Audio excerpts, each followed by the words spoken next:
अस्सलाम वालेकुम स्टूडेंट्स। इस वीडियो में मैं एक्सप्लेन कर रही हूँ stomach function. Stomach function is basically performed by mucosal cells of stomach. Stomach की म्यूकोजा में कौन कौन से सेल्स हैं?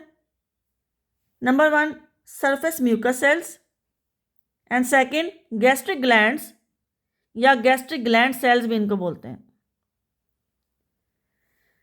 Surface mucus cells mucosal epithelium की सरफेस पे होते हैं, but gastric gland cells are present inside the gastric pits formed by mucosal epithelium। अब इन दोनों की लोकेशन मैंने स्टमक के स्ट्रक्चर वाली वीडियो में एक्सप्लेन की है। अच्छा, गैस्ट्रिक ग्लैंड्स में या गैस्ट्रिक ग्लैंड सेल्स में फर्दर 3 डिफरेंट टाइप के सेल्स हैं, जिनमें आ जाते हैं पेराइटल सेल्स या ऑक्जेंटिक सेल्स भी इनको बोलते हैं, चीफ सेल्स या इनको जाइमोजेनिक सेल्स भी बोलते हैं, एंड नंबर 3 एंडोक्राइन सेल्स। उसके बाद बात आती है इनकी सिक्रीशंस की कि ये सेल्स क्या क्या प्रोड्यूस करते हैं। सबसे पहले सरफेस म्यूकस सेल्स, तो इनके नाम से पता चल रहा है कि दे रिलीज म्यूकस। उसके बाद parietal cells, the cells produce HCl and intrinsic factor. Next chief cells या zymogenic cells, they produce enzyme pepsinogen. Number 3 endocrine cells, gastric gland cells में थर्ड सेल्स हैं endocrine cells. These cells produce hormone gastrin hormone. Chief cells enzyme produce कर रहे हैं, endocrine sales hormone produce कर रहे हैं gastrin. तो ये इन सेल्स की सिक्रीशन। गैस्ट्रिक ग्लैंड सेल्स में पेराइटल सेल्स क्या प्रोड्यूस करेंगे?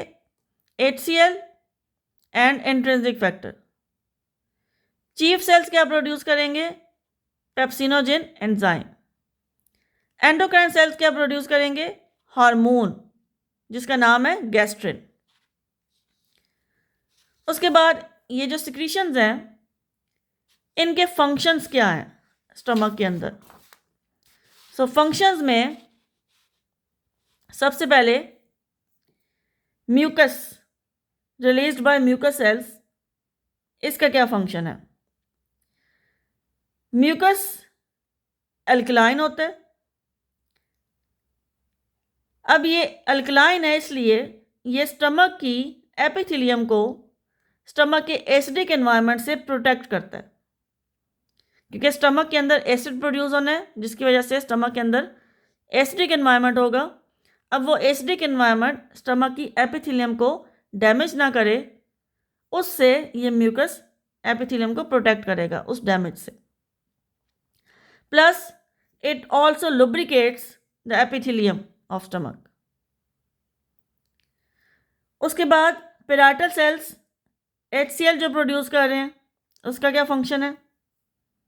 HCl इज एन एसिड, सो इसने स्टमक के अंदर एसिडिक एनवायरनमेंट प्रोड्यूस करना है, स्टमक के अंदर एसिडिक pH क्रिएट करनी है, जो कि अराउंड 2 होती है स्टमक के अंदर एसिडिक pH। अब इस एसिडिक pH की वजह से और एसिडिक एनवायरनमेंट की वजह से which is created by HCl, carbohydrate digestion stops inside the stomach.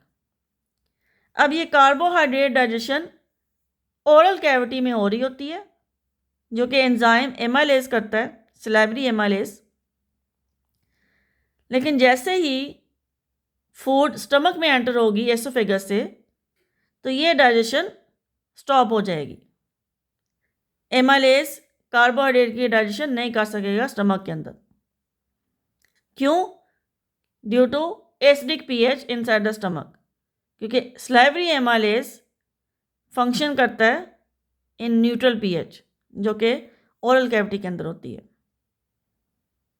Oesophagus के अंदर कोई डाइजेशन स्टार्ट नहीं होती, ओरल कैविटी में कार्बोहाइड्रेट की डाइजेशन स्टार्ट हो चुकी होती है बाय सलाइवरी एमाइलेज, जो कि स्टमक में आके रुक जाती है।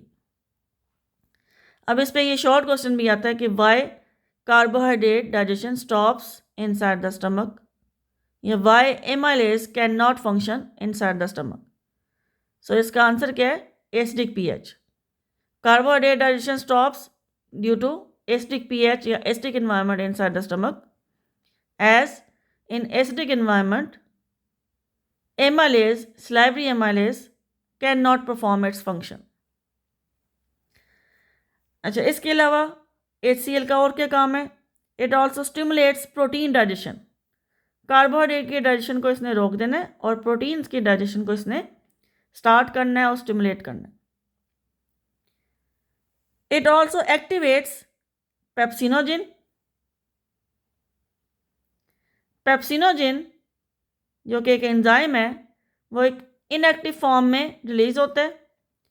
अब इसकी इनएक्टिव फॉर्म को एक्टिव फॉर्म में कन्वर्ट करने का काम HCl का है, यानी कि पेप्सिनोजिन को पेप्सिन में कन्वर्ट करना।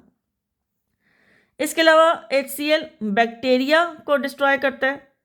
फूड के साथ जो बैक्टीरिया हमारी बॉडी में आ जाते हैं, हमारे स्टमक में आ जाते हैं, डाइजेस्टिव सिस्टम में आ जाते हैं, उन बैक्टीरिया को डिस्ट्रॉय करने का काम किसका है? HCl का, जो स्टमक में प्रोड्यूस होता है, जो कि इसका बहुत बड़ा फ़ायदा भी है HCl का।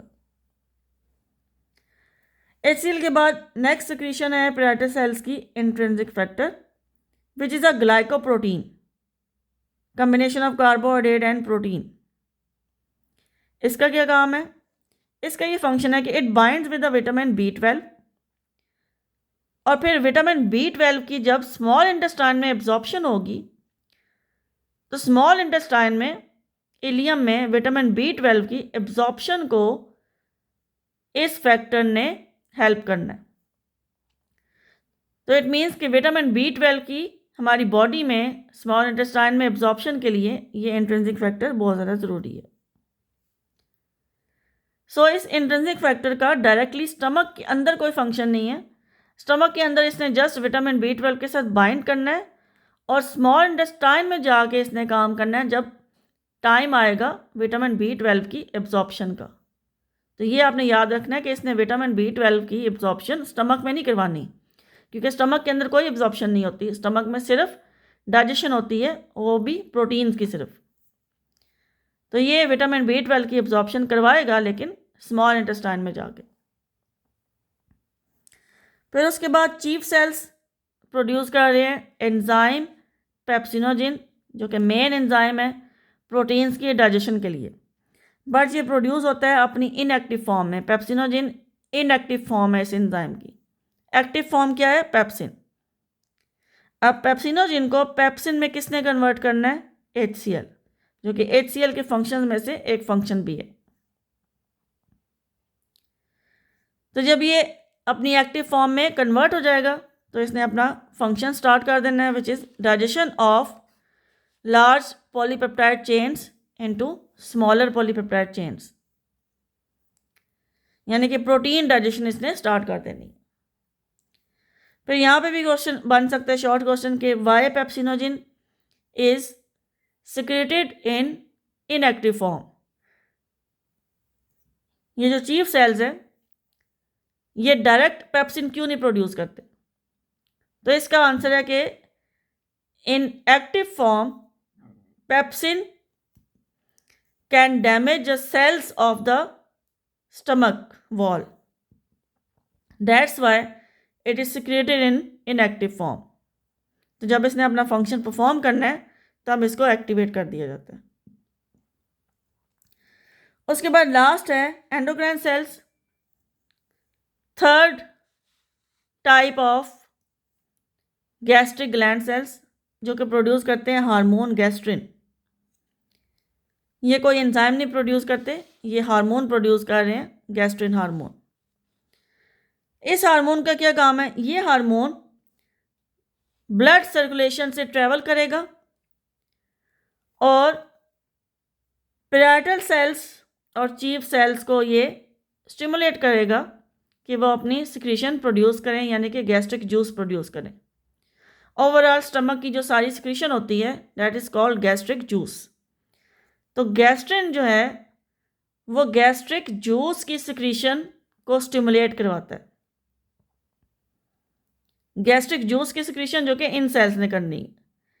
ये हार्मोन ब्लड सर्कुलेशन के थ्रू इन सेल्स के पास जाएगा और इन्हें जाके बताएगा कि ये अपनी सिक्रीशन स्टमक के अंदर ऐड करना शुरू कर दें। ये इस हार्मोन का फंक्शन है। तो ये बेसिकली डाइजेशन को रेगुलेट कर रहा है एक तरह से ये हार्मोन। तो ये है स्टमक के फंक्शंस। Thank you.